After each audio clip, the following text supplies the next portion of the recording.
எல்லோருக்கும் வணக்கம். இவ்வளவு திரளாக கூடியிருக்கிற உங்களை பார்க்க மிக மகிழ்ச்சியாக இருக்கிறது. நாங்கள் இலக்கியவாதிகள் வழக்கமாக ஒரு 35-38 நண்பர்களுக்கு பேசித்தான் வழக்கம். கிஷ்கிந்தா காண்டத்துல ராமனும் லக்குவனும் சீதையை தேடி நடந்து வருகிற போது ஒளிந்திருந்து பார்த்த சுக்ரீவனும் அனுமனும் அவர்கள் முன்னால் போய் நிற்பார்கள். அனுமன் தன்னை அறிமுகம் செய்து கொள்கிறான் ராமலக்குவர்களுக்கு. என்ன சொல்றான்னா, காற்றின் வேந்தற்கு, காற்றின் வேந்தன்னா வாயு பகவான், காற்றின் வேந்தற்கு அஞ்சனை வயிற்றில் வந்தேன். அஞ்சனை அவருக்கு அம்மா பேரு. அஞ்சனைக்கு பிறந்ததுனால்தான் ஆஞ்சநேயன். காற்றின் வேந்தற்கு அஞ்சனை வயிற்றில் வந்தேன், நாமமும் அனுமன் என்பேன் அப்படின்னு இன்ட்ரோடியூஸ் பண்ணிக்கலாம். Self introduction. விசிட்டிங் கார்டு கிடையாது அந்த காலத்துல. நான் என்னுடைய ஒரு புத்தக தலைப்பு நாமமும் நாஞ்சில் என்பேன் அப்படின்னு வச்சேன். என்னுடைய ஒரு கட்டுரை தொகுப்பினுடைய தலைப்பு. நாஞ்சில் நாட்டில் பிறந்து வளர்ந்த நான் ஒரு சின்ன கிராமத்துல படிச்சுட்டு பாம்பே வேலை தேடி போய் அங்க ஒரு 20 வருஷம் வாழ்ந்துட்டு இப்ப 35 ஆண்டுகளாக கோவையில் வாழ்ந்து கொண்டிருக்கிறேன். என்னையும் என் மக்களையும் ஆளாக்கி விட்டதில் இந்த கொங்கு மண்டலத்திற்கு மிகப்பெரிய சிறப்பு உண்டு. என் மக கோயம்புத்தூருக்கு வந்த போது வந்து சேர்ந்த வகுப்பு 3வது வகுப்பு. என் பையன் யூகேஜி. அவ இப்ப MBBS MD அனஸ்தீசியா டாக்டர் ஒரு 15-20 மருத்துவமனையில் போயிட்டு இருக்கா. பையன் மெக்கானிக்கல் இன்ஜினியர் குமரகுருல படிச்சுட்டு அவன் US உட்கார்ந்துருக்கான். நான் சந்தோஷமா இருக்கேன். சந்தோஷமாக இருக்கிற காரணத்தினால நன்றாக எழுதி கொண்டிருக்கிறேன். சிற்பி ஐயா அவர்கள் வந்து நான் பம்பாயில இருக்கிற போதே எனக்கு அறிமுகம். என்னுடைய வழிகாட்டிகளில் ஒருவர். என்னுடைய குடும்ப நலனில் அக்கறை கொண்டவர். இந்த அவையில இவ்வளவு பெரியவங்க உட்கார்ந்து இருக்கிற இந்த அவையில, பெரியவங்கிறத நான் வயசை வச்சு சொல்லல, பெரும்பாலும் சிற்பிக்கு அடுத்தபடியாக மூத்தவன் வந்து நான் தான் இருப்பேன். அவர் இவ்வளவு முதிய காலத்திலும் இவ்வளவு ஆர்வத்தோடு இந்த செயல்களை ஆற்றிக் கொண்டிருக்கிறார். போன வாரத்தில் அவர் எழுதிய ஒரு புத்தகம் அயல்மர மகரந்த சேர்க்கை என்கிற ஒரு புத்தகம் வெளியாயிருக்கிறது. கன்னட நாட்டு எழுத்தாளர் முத்துலிங்கத்தின் கட்டுரை தொகுப்புகள் பற்றி. ஒவ்வொரு பிரதேசத்திற்கும் நாம் புதிதாக போகிற போது புதிதாக கற்றுக்கொள்கிறோம். இப்ப தமிழ் மொழி என்பது இலக்கியங்கள் பயன்படுத்துகிற அகராதிகள் வரிசைப்படுத்துகிற சொற்களை மாத்திரம் கொண்ட மொழி அல்ல. மொழி செல்வம் என்பது அபாரமான செல்வம். 1922ஆம் ஆண்டு வையாபுரி பிள்ளை தலைமையில் சென்னை பல்கலைக்கழகத்தில் ஒரு பேரகராதி தொகுத்தார்கள். லெக்சிகன் என்று பெயர். பெரிய பெரிய மேதைகள் எல்லாம் அதுல இருந்தாங்க. அவர் தொகுத்த சொற்கள் வந்து 1,24,000. 7 வால்யூம் பிரிண்ட்ல இருக்கான்னு எனக்கு தெரியாது. ஆனா மொழிக்குள் செயல்பட்டு கொண்டிருக்கிற நான் ஒவ்வொரு பிரதேசமாக பயணப்பட்டு கொண்டிருக்கிற போது அந்த அகராதிக்குள் வராத சொற்கள் தமிழ்ல 3 லட்சம் சொல் இருக்கும் போல் இருக்கு. அகராதி படுத்தப்படாத சொற்கள். ஆச்சரியமா இருக்கு பல சொற்கள். இப்ப நமக்கு வந்து நாவாயின்னு ஒரு சொல் இருக்கு. உங்களுக்கு தெரியும், நாவாயின்னா கப்பல், மரக்கலம், போட், இந்த மாதிரியான பொருள். பைபிள்ல நோவாஸ் ஆர்க் நீங்க கேள்விப்பட்டிருப்பீங்க. உலகத்துல வந்து கொடுங்கோன்மை அதிகமாகி ஊழல்கள் பெருத்து அட்டூழியங்கள் அதிகமாக நடக்கிற போது அந்த பகுதியை அழித்துவிட நினைக்கிறார் கடவுள். உடனே அவருக்கு வந்து ஒரு பெரிய மழை பிரளயத்தை ஏற்படுத்தி அந்த நிலப்பகுதியை அழித்து விடுவதற்கான திட்டம்.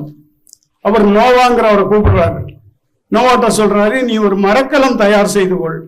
அந்த மரக்கலத்தில் இப்ப மனுஷன் மாத்திரம் அழிஞ்சா போதாதுல்ல, எல்லா பிராணிகளும் அழிஞ்சிரும். பறவைகள், விலங்குகள் எல்லாமே அழிஞ்சு போயிரும் இல்லையா?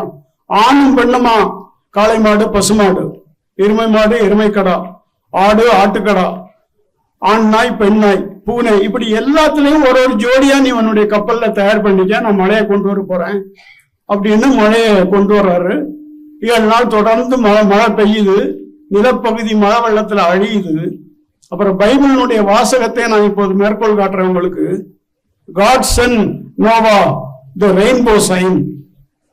வானவில் அடையாளம். வானவில்னா சூரிய ஒளி வரப்போகுது, மழை வெறிக்க போகுது, அதுக்கு அடையாளம். God sent Noah the rainbow sign, no more water, the fire next time. இது பைபிளுடைய வாசகம். இதுல நான் சொல்ல வந்த விஷயம், அந்த நோவாங்கிற மனிதனுடைய பெயரிலிருந்து தான் நேவிங்கிற சொல், ஆங்கில சொல் வந்திருக்குதோன்னு எனக்கு ஒரு சந்தேகம் உண்டு. நம்மள்ட்ட இருக்கிற சொல் நாவாய், அது நோவால இருந்து வந்ததோ அதுக்கு முன்னாடியே நம்மள்ட்ட இருக்குதான்னு அறிஞர்கள் தான் சொல்லணும். நான் பாம்பேல 19 வருஷம் வாழ்ந்தவன். பாம்பே கடற்கரையை ஒட்டி மீன் பிடிக்கிற ஒரு குளம் இருக்கு. நம்மோட முக்குவர்கள் பரதவர்கள் போல கடலோடிகள். அந்த மீன் பிடிக்கிற குலத்துக்கு கோலின்னு பேரு, KHOLI. அவங்களுக்கு ஒரு தனி மொழி இருக்கு, கோலி லாங்குவேஜ். 10 லட்சம் பேர் வாழ்கிறாங்க. 10 லட்சம் பேர் அந்த கோலி மொழியை பேசுகிறாங்க. அந்த கோலி மொழிக்கு எழுத்து வடிவம் இல்லை, பேச்சு வடிவம் மாத்திரம்தான். ஆனா அந்த மொழியில சினிமா எடுத்திருக்கிறாங்க. அந்த சினிமாவை லதா மங்கேஷ்கர் பாடி இருக்கிறாங்க, ஆஷா போஸ்லே பாடி இருக்கிறாங்க. நான் பம்பாயில வாழ்ந்த காலத்தினால எனக்கு கோலி இனத்தை சார்ந்த நண்பர்கள் உண்டு. அந்த கோலி இனத்துல மரக்கலத்துக்கான சொல் நையா, நம்முடைய சொல் நாவாய், நோவா, நேவி. ஆக அந்தந்த பிரதேசத்து மக்கள் அந்தந்த மொழிக்கு உண்டான சொற்களை பயன்படுத்திக் கொள்கிறார்கள். இப்ப சில பிரதேசங்கள்ல சில தாவரங்கள் இருக்காது. வடநாட்டுக்கு பீகார் போனீங்க, உத்தராஞ்சல், உத்தரகண்ட், உத்தரப்பிரதேஷ்னு போனீங்கன்னா அங்க தென்னை மரம் கிடையாது. அவன் தேங்காயை கோவா பகுதியிலிருந்து கேரள பகுதியிலிருந்து இறக்குமதி செய்து கொள்கிறான். தேங்காயினுடைய பயன்பாடு அவனுக்கு குறைவு. நான் நாஞ்சி நாட்டில் பறந்து வளர்ந்தவன். எங்க வீட்டுல மாசத்துக்கு 30 தேங்காய் வேணும். ஆனா உத்தரப்பிரதேசத்துல அவன் தேங்காய்ங்கிறது அவனுக்கு ஒரு அதிசயமான பொருள். தென்னை மரம் சார்ந்து அவங்கள்ட்ட 3 சொல் தான் இருக்கு. நாரியல்னா தேங்காய், நாரியல்கா பானி, தேங்காய் தண்ணி, நாரியல்கா ஜாடு, தென்னை மரம். இந்த 3 சொல் தான் இருக்கு. ஆனா நம்ம ஊர் பக்கம் நம்மள்கிட்ட தென்னை மரம் சார்ந்து 68 சொற்கள் இருக்கு. தென்னங்குருத்து, தென்னம்பாலை, கொஞ்சட்டை, கொச்சங்கா, கருக்கு, இளநீர், இப்படி சொல்லிட்டே போகலாம். அப்ப ஒவ்வொரு பிரதேசத்தில் வளரக்கூடிய தாவரங்கள் சார்ந்து, உயிரினங்கள் சார்ந்து, பண்பாடு சார்ந்து, உணவு வகைகள் சார்ந்து சொற்கள் உருவாகின்றன. இப்ப எங்க ஊர்ல தெண்டல்னு ஒரு சொல் பயன்படுத்துவோம். அந்த தெண்டல்ங்கிற சொல்லுடைய பொருள் உங்களுக்கு பலருக்கு தெரியாது. தேவானைய பாவாணர் தெண்டல்ங்கிற சொல்ல அகர வரிசையில் அகராதிப்படுத்துறாரு. அது ஓணானுக்கான சொல். நாஞ்சி நாட்டில் புழங்கிய சொல். இன்னைக்கு புழங்குறாங்களா தெரியல. நான் நாஞ்சி நாட்டிலேருந்து வெளியே 55 வருஷம் ஆச்சு. தெண்டல், தெண்டல் தான் ஓணான், ஓணான் தான் ஓந்தி, ஓந்தி தான் ஓதி. அது கொங்கு நாட்டுக்கு வரும்போது ஒடக்கா, ஒடக்காயி, இப்படி சொல் மாறுது. ஆகவே பொதுமைப்படுத்தி இது தமிழ் சொற்கள் என்று பிரதேசத்தை கணக்கில் எடுத்துக்கொள்ளாமல் நீங்கள் எந்த சொல்லையும் பயன்படுத்த முடியாது. இதெல்லாம் கணக்கில் எடுத்துக்கணும். நீ பயன்படுத்தலாம், நான் அதுக்கு பொறுப்பு இல்லை. இப்ப பூளைன்னு ஒரு தாவரம் உங்களுக்கு தெரியும். காப்பு கட்டுவோம். கொங்கு நாட்டில் காப்பு கட்டுறாங்க. வேப்பந்தாழை, ஆவாரம்பூ, பூளைப்பூ எல்லாம் வாசல் வச்சு காப்பு கட்டுறாங்க. இந்த பூளைங்கிற தாவரத்தை நான் நாஞ்சி நாட்டில் பார்த்ததே இல்லை. நான் பம்பாயில வாழ்ந்தவன், அங்க பார்த்ததில்லை. ஆனா பூளை பத்தி எனக்கு தெரியும். கொங்கு நாட்டுக்கு 1989க்கு நாம் பதவி உயர்வு மாறுதல் பெற்று வந்த பிறகுதான் நான் பூளையை முதல்ல பாக்குறேன். என் பேரனுங்க எங்க பிறந்து வளர்ந்தவனுங்க. அவனை நான் வாக்கிங் போற போது அவனுக்கு காட்டி கொடுக்குறேன், இதுதான் சிறு பூளை, இதுதான் பெரும்பூளை. இந்த பூளைங்கிற சொல்லு ஒரு பிரதேசத்துக்கான சொல்லாக இருந்தாலும் சைவ திருமுறைகள் 12 உங்களுக்கு தெரியும். அதுல 11ஆம் திருமுறை. அதுல ஐயடிகள் காடவர்கோன் எழுதிய திருமுறை ஞாபகத்துக்கு ஒரு சொல்றேன். அதுல மொத்தமே 24 பாட்டு தான். கஷேத்திர திருவெண்பா 24 பாட்டு. 24 பாட்டுல 9ஆம் நூற்றாண்டுல எழுதப்பட்ட ஒரு நூல்ல ஒரு பூளைங்கிற பேர் பயன்படுத்துறாரு. கம்பன் 10ஆம் நூற்றாண்டு இலக்கியம் 10,368 சொல்லு, 118 படலம், 6 காண்டம். ராவணன் முதல் நாள் போர்ல தோற்று நிக்கிறான். ரதம் இழந்தாச்சு, ஆயுதங்கள் இல்ல, கூட வந்த வீரர்கள்லாம் செத்தாச்சு. ராமன் அவனை பார்த்து சொல்றான், நீ இப்பவே என்னிடம் போரிட்டு சாகிறாயா அல்லது நீ இலங்கைக்கு திரும்ப போய் ஓய்வு எடுத்துக்கிட்டு மறுபடியும் வருகிறாயான்னு கேட்கிற போது ராவணனை பார்த்து ராமன் சொல்லக்கூடிய வார்த்தை, மாருதம் அறைந்த பூளை ஆயினை. மாருதம்னா காற்று.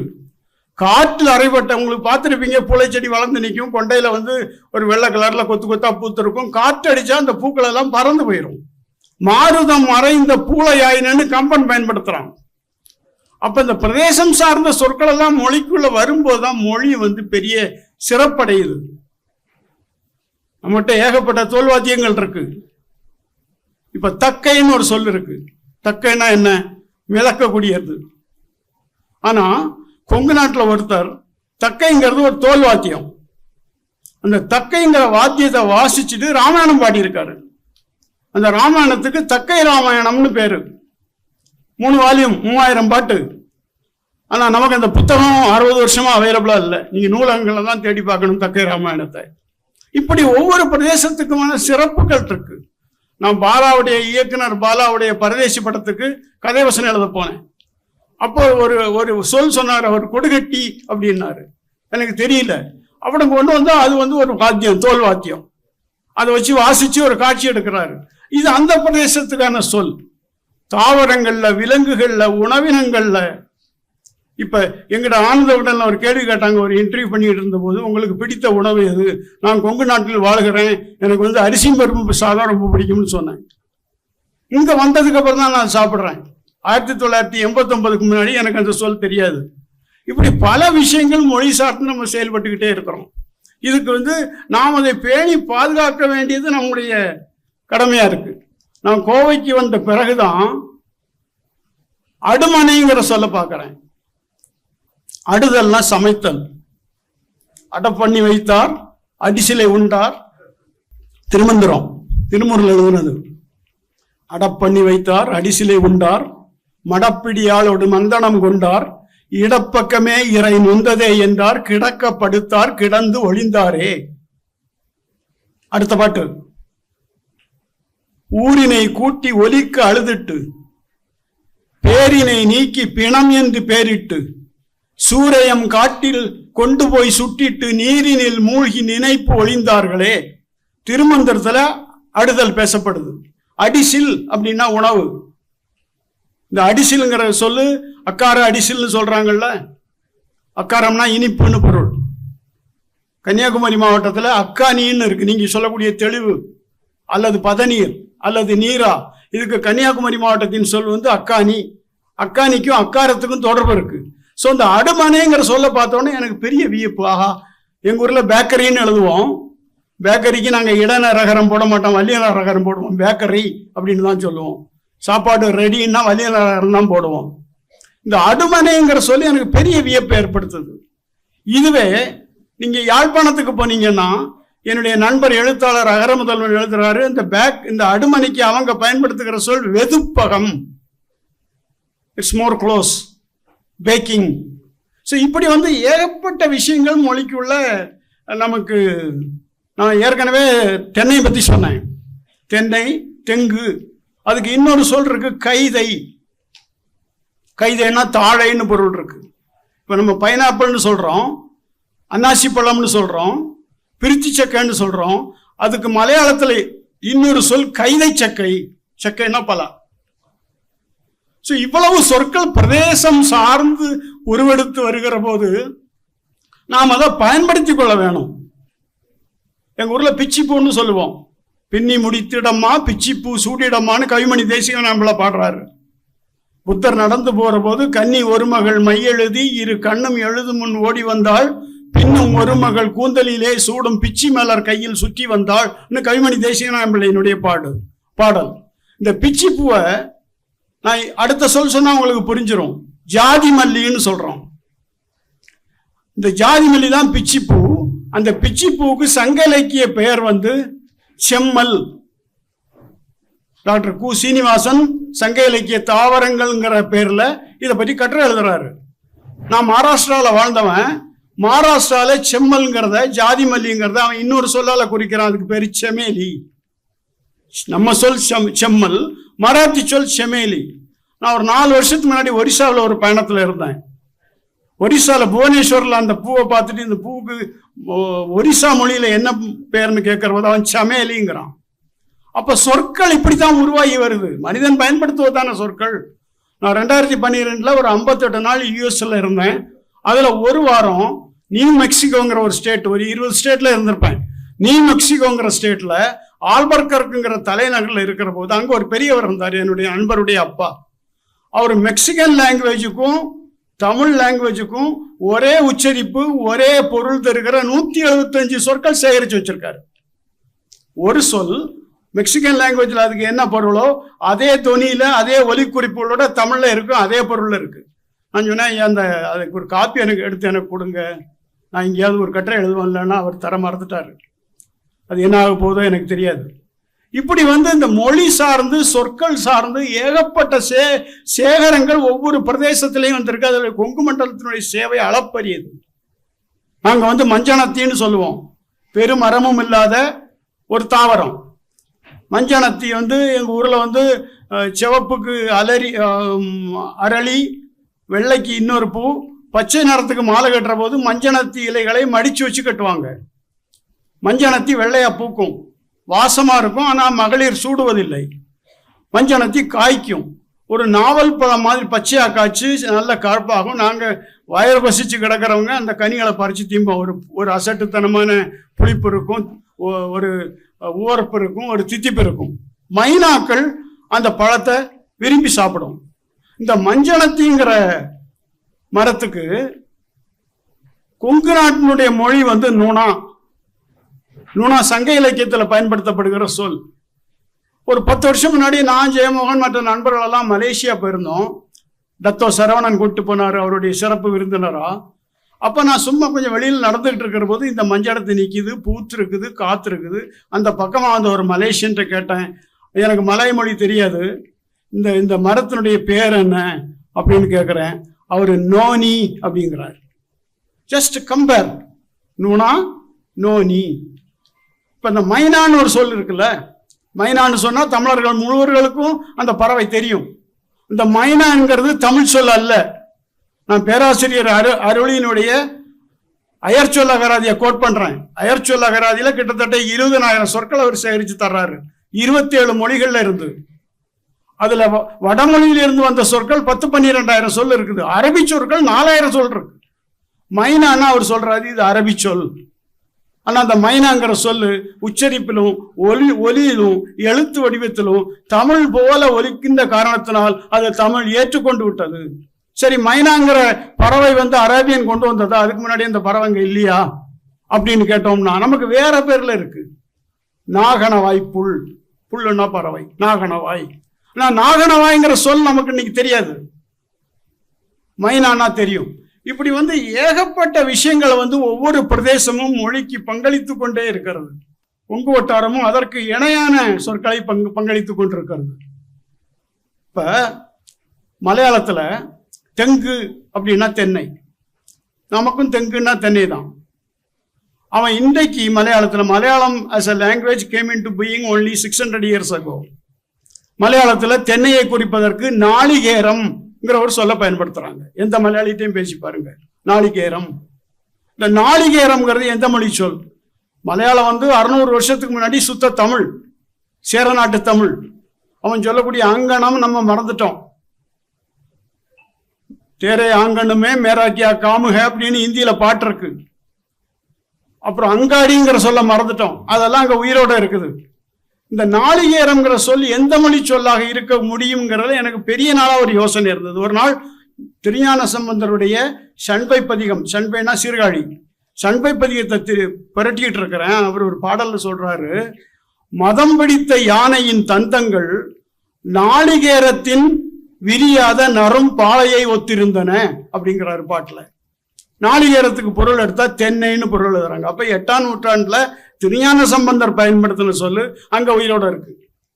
சங்க இலக்கியங்களை எடுத்து பார்த்தா எல்லா பிரதேசத்தினுடைய சொற்களும் இருக்கு. நான் ஏற்கனவே உங்களுக்கு பூளை பற்றி சொன்னேன்.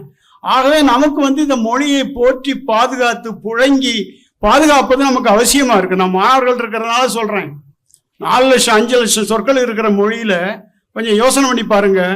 ஒரு மாசத்துக்கு அன்னைக்கு நீங்க பயன்படுத்தின சொற்களை எல்லாம் லிஸ்ட் அவுட் பண்ணி பாருங்க, ஒரு ரஃப் பேப்பர் எடுத்து வச்சுட்டு. We are not using more than 5,000 words in our lifetime, whereas we are having more than 4 to 5 lakhs words in our language. நம்ம படைப்பிலக்கியமும் அதான் பயன்படுத்துது, ஊடகமும் அதான் பயன்படுத்துது, சினிமாவும் அதான் பயன்படுத்துது, சொற்பொழிவுலையும் அதுதான் பயன்படுத்துறோம். அப்ப என்ன, முன்னாடி இவ்வளவு திரவியங்கள் பானை பானையா ரத்தனங்கள் தங்கங்கள் இருந்துட்டு நீ கையில இருக்கிற அப்போ 5 ரூபாயும் 10 ரூபாயும் வச்சுட்டு சந்தோஷப்பட்டு கொண்டிருக்கிறோம் இல்லையா? இந்த சிறுவாணி இலக்கிய திருவிழாவில் இதை நான் மாணவர்களாகி உங்களுக்கு குறிப்பிடுவதற்கு ஆசைப்பட்டேன். நான் ரொம்ப சிறப்பாக நடந்துகிட்டு இருக்கு. கவிஞர் சிற்பி ஐயா அவருடைய பேரால வருஷந்தோறும் கவிஞர்களுக்கு மொழிபெயர்ப்பாளர்களுக்கு விருது கொடுத்துக்கிட்டு இருக்கிறார். இது 20 வருஷத்துக்கு மேல நடந்துகிட்டு இருக்கு. என்னுடைய பேரால கோயம்புத்தூர்ல சிறுவாணி இலக்கிய மையம்னு ஒரு அமைப்பு ஒரு 7 வருஷமா நாஞ்சில் நாடன் விருதுன்னு 50,000 ரூபாய் படைப்பிலக்கியவாதிகளுக்கு விருது கொடுத்துக்கிட்டு இருக்கோம். இந்த சிறுவாணிங்கிறது எனக்கு நான் தனிப்பட்ட முறையில் ஒரு காலத்தில் நான் நினச்சிக்கிட்டு இருந்தேன், செத்து போகிறதுக்கு பழையத்தங்கரைக்கு போயிடணும், எங்கள் ஊர் ஆத்தங்கரை அந்த சுடுகாட்டில் தான் நம்ம உடம்பு சாம்பல் ஆகணும். இப்போ நான் கோயம்புத்தூரில் இருக்கேன், கோயம்புத்தூரில் எதுக்கு பழையத்தங்கரைக்கு போகணும், குனியமுத்தூர் மின்மயானம் போகுது. எனக்கு அந்த அளவுக்கு நெருக்கமாக அந்யோன்யமாக உணர்கிற ஒரு பிரதேசமாக அப்படி அற்புதமான படைப்பாளிகளை தந்த மாவட்டம் இது. அந்த லிஸ்ட்டுக்குள்ள நாம் போக பிரியப்படலை. நவீனம் பழைய படைப்பாளிகள் இதெல்லாம் எடுத்து நம்ம இந்த திருவிழா நாளைக்கு அன்னைக்காவது மனசுல நினைப்பு கூர்ந்து எடுத்து அவங்களை வாசிச்சு ஊக்கப்படுத்தி நாமும் பயன்பெற வேண்டும், நம்முடைய குழந்தைகள் வாரிசுகள் பயன்பட வேண்டும் என்று சொல்லிக்கொண்டு வாய்ப்புக்கு நன்றி கூறி அமைகிறேன். வணக்கம்.